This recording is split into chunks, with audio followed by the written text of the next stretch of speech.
महाड तालुक्यात सध्या आगींच्या घटनांमध्ये वाढ होत असून डोंगरशेत परिसरात लागणाऱ्या वणव्यांमुळे अशा घटना घडत असल्याचे चित्र दिसत आहे।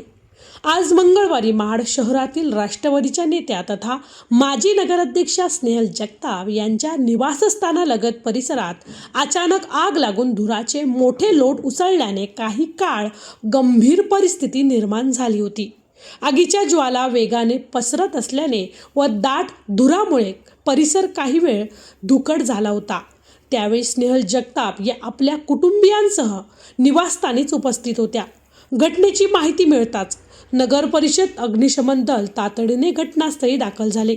लीडर फायरमन गोविंद साळुंके, चालक शेखर भोसले तसेच फायरमन सिद्धेश निवाते, केदार देसाई, आदित्य खोत, श्रीकांत साळुंके आदी जवानांनी तत्परतेने कार्यवाही करत अल्पावधीतच आग नियंत्रणात आणली।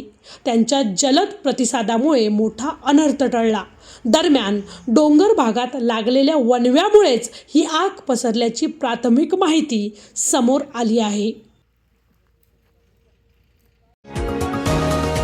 तुम्ही पाहत आहात विस्टा न्यूज मराठी।